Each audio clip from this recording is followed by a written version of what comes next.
찬송 186장 내 주의 보혈은 186장 내 주의 보혈은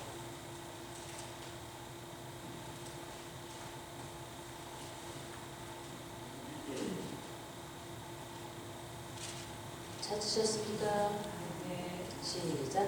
내 주의 보혈은 정하고 정하다 내 죄를 정케 하신 주 날 보라 하신다.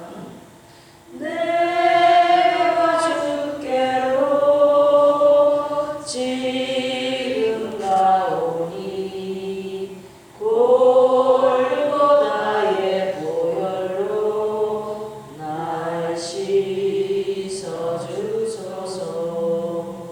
약하고 주에도 주께로 나가며 힘 주시고 내 주함을 곧 씻어주시네. 내가 주께로 지금 가오니 골고다의 보혈로 날 씻어주소서. 날 오라 하시는 온전한 믿음과 또 사랑함과 평안함 다 얻게 하겠으. 내가 주께로 지금 가오니 골고다의 보혈로 날 씻어주소서. 큰 죄인 못 받아 일기를 얻었네. 하늘이 넓고 그 은혜 베풀어 주소서. 내가 주께로 지금 가오니 골고다의 보혈로 날 씻어주소서. 그 피가 맘속에 큰 증거 됩니다. 내 기도 소리 들으사 허락하소서. 내가 주께로 지금 가오니 골고다의 보혈로 날 씻어주소서. 아멘.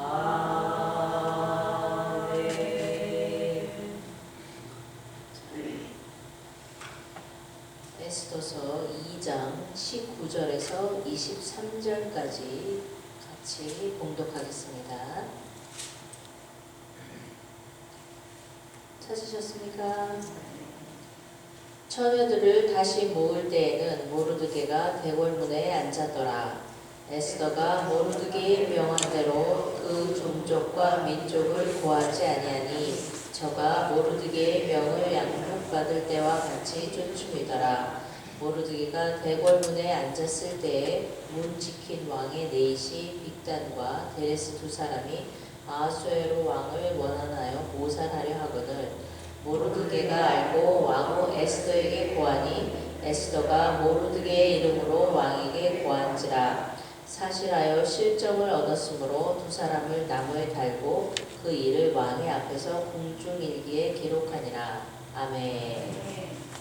자, 여기 보면은 분명히 지난번에 그 에스더가 왕후가 됐어요. 그죠? 그런데 처녀들을 또 모은대.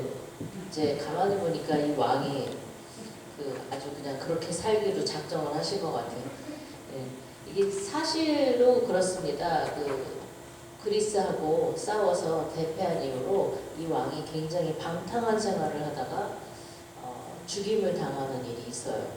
그래서 별로 바람직하지 않은 왕의 길로 지금 가고 있는 것 같습니다. 그렇지만 하여튼 봅시다. 그래서 처녀들을 다시 모았어요. 근데 모르드게가 대궐문에 앉았대요. 근데 밑에 보면은 대궐문에 또 앉은 얘기가 나와요. 모르드게는 뭐 하는 사람인데 맨날 대궐문에 앉아있을까? 그죠? 이상하지 않아요? 근데 이때 그 대궐문이라는 게 뭘 하는 거길래 모르드게는 호건날 거기 가서 앉아있는 걸까? 이 고대에는 이 성문이 일종의 법정의 역할을 합니다. 이 페르시아도 예외는 아니었어요. 그 다리오 왕이 건축했던 그 아수에로 당시의 수산궁을 그 궁터를 살펴보니까 대궐문에 그 가로가 40m, 높이가 28m 되는 건물이 서 있었어요. 그리고 거기에는 이 여러 개의 방이 나눠져 있었어요. 그런 그 성터를 보면은 여기가 그저 그냥 보통의 성문이 아니라 공식적인 업무를 담당하는 그 시청과 같은 역할을 하는 기관이 있었던 걸로 살펴본 그 역사학자들은 추정을 합니다. 그러니까 모르드게가 호건날 거기 가서 앉아 있었다는 것은 거기에 공무를 담당하는 한 직원이었다는 것으로 해석이 돼요. 그러니까 지금으로 말하면 공무원인 거죠. 네. 근데 그 왕과 가까이 있을 만큼 높은 직위는 아니고 성문에서 그 어떤 그 일을 하는 그런 공무원이었던 걸로 해석이 됩니다. 솔직히 말해서 후궁 뜰 앞에 맨날 갔었잖아요. 그죠? 일반 사람이 후궁 뜰 앞을 어떻게 맨날 가? 그죠? 그건 말이 안 되거든요. 그러니까 어느 정도의 위치에 있었다 하는 걸 알 수 있습니다. 궁정에 마음대로 드나들 수 있을 만큼의 위치는 됐었다는 거, 이렇게 우리가 알 수 있습니다. 그리고 이 왕후는 에스더죠. 에스더는 모르드게의 명을 예전과 같이 한결같이 따랐어요. 네. 그러니까 이 사람이 에스더라는 사람의 인품을 조금 알 수 있어요. 나이는 어리지만 신중하고 또 한결같은 사람이었다 하는 걸 알 수 있습니다. 자, 그리고 이 모르드게가 대궐문에 앉았을 때, 그러니까 업무를 수행하고 있을 때, 그 빅단과 데레스라는 두 사람이 왕을 죽이려고 꾸미는 것을 들었어요. 그리고 그것을 에스더에게 말했습니다. 에스더에게 말했다는 것은 왕에게 직접 구할 만한 위치는 아니었다는 걸 얘기하고 있어요. 그래서 왕후 에스더가 모르드게의 이름으로 또 구하죠. 그리고 그것을 궁정일기에 썼어요. 그러니까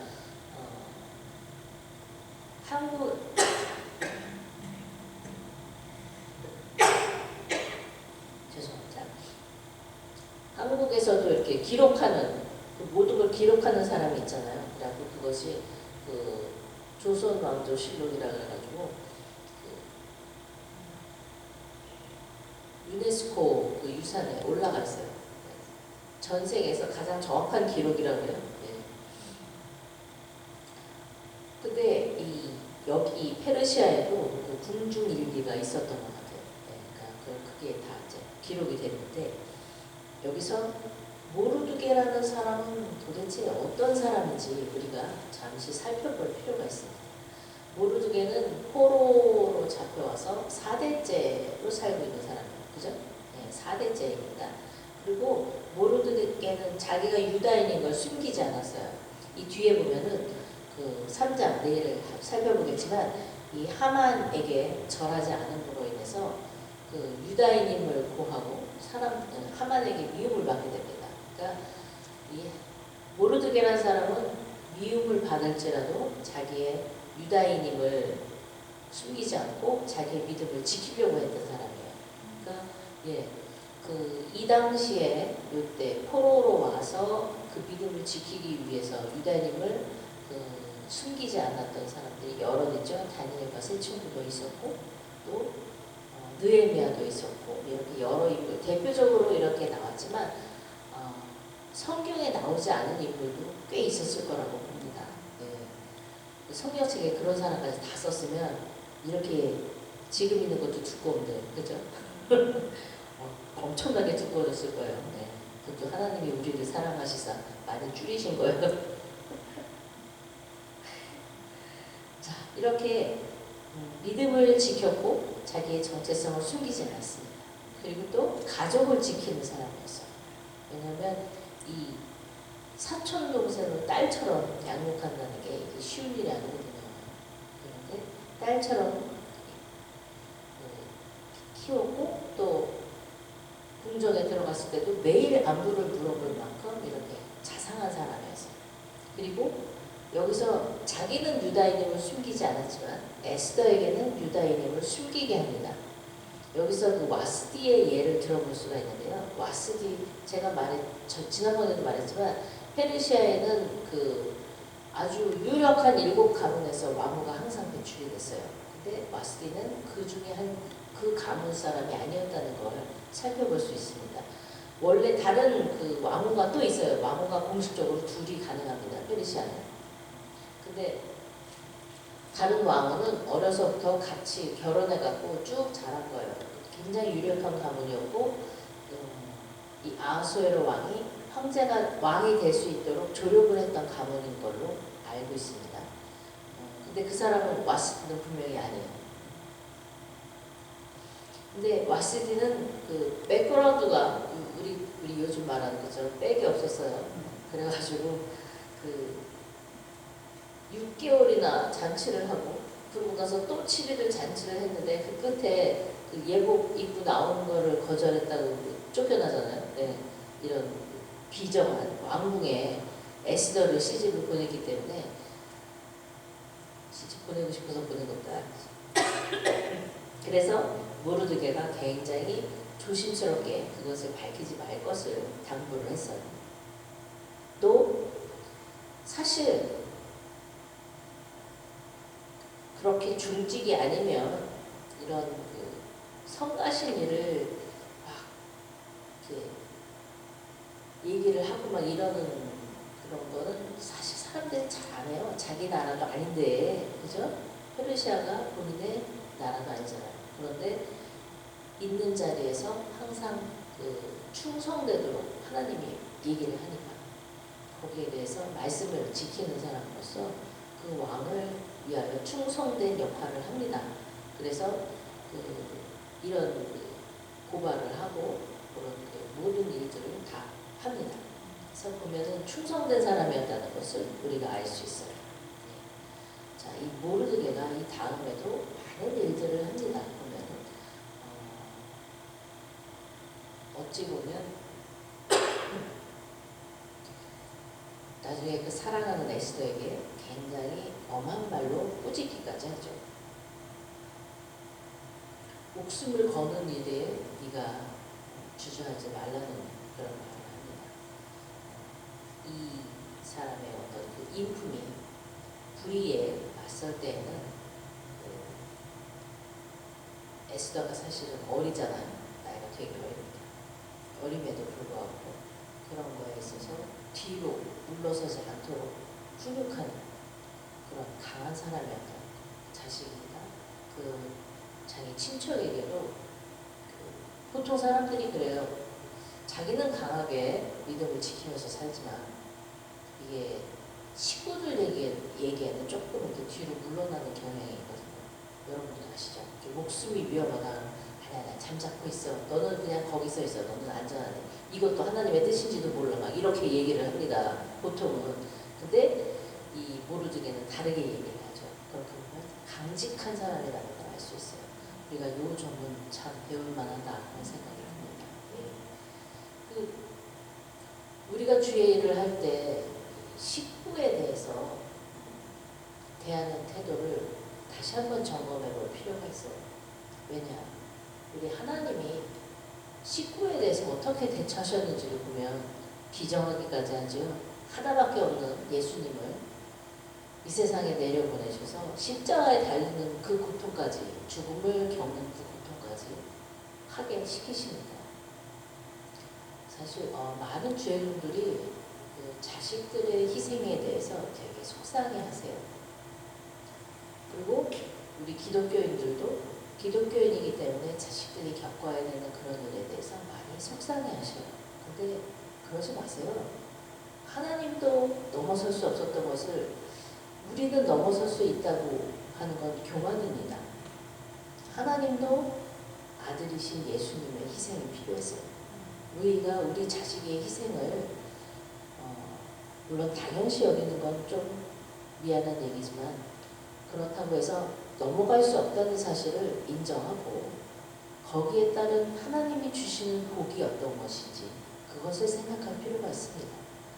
하나님이 예수님을 그렇게 죽이고 내버려 놔두신 게 아니라 다시 영광의 자리를 올리신 것처럼 우리의 자녀들이 우리로 인하여 믿음을 지키는 것으로 인하여 희생을 할지라도 하나님이 반드시 거기에 대한 보상을 하실 거라는 것. 예, 우리는 그런 믿음을 붙들고 사는 것이죠. 그죠? 예. 여러분들이 자식 때문에 속상해하는 일을 안 하셨으면 좋겠습니다. 우리가 아무리 속상한들 하나님처럼 속상하셨겠어요? 하나님은 그때 너무 속상하셔서 구름으로 가려서 보질 않으셨어요. 그죠? 해를 가렸어. 안 보셨어. 예수님이 고통받는 모습을 안 보셨어요. 얼마나 가슴이 아프셨으면. 하나님이 안 보시는 분이 아니잖아요. 숨은 것도 다 보시는 분인데 그런 그 하나님을 볼 때 우리가 우리 자식이 아무리 희생을 한들 예수님 같은 희생을 하지 않습니다. 또 우리가 아무리 고통스러운 일을 겪는다고 해도 예수님과 같은 고통을 겪지는 않습니다. 그게 하나님이 우리에게 주신 또 하나의 은혜예요. 예수님을 희생시킴으로 인해서 그 보혈을 우리에게 묻혀주시고 너도 나의 자녀다라고 인정해 주시는 그 놀라운 사랑을 이 시간 다시 한번 생각해보고 우리만 사랑하시는 거 아니고 우리 자식들도 사랑하는 겁니다. 우리가 1대1의 믿음을 갖는 것처럼 우리 자녀들도 1대1의 믿음을 가져야 됩니다. 하나님을 빨리 만날 수 있고 또 하나님이 인도하는 삶을 빨리 살 수 있도록 우리가 자녀들을 위해서 또 우리 손자들을 위해서 기도하는 사람들 됐으면 좋겠습니다. 자, 이 시간 기도하겠습니다. 주여 아버지야 키라리아라바 솔로크로스카라바라리아라칼라라이라바라테 오 아버지여 키라바라리아라 시오로크로스카라 알레루가라바라리아라 칼라라이라라 시오로크로스이아라리아라바라리아라 칼라라이라바라테 오 아버지여 시아라 카라바라리아라 칼라라이라바라 시오로리아라바라리아라 칼라라이라바라 키테크로스카라 알레루 카라바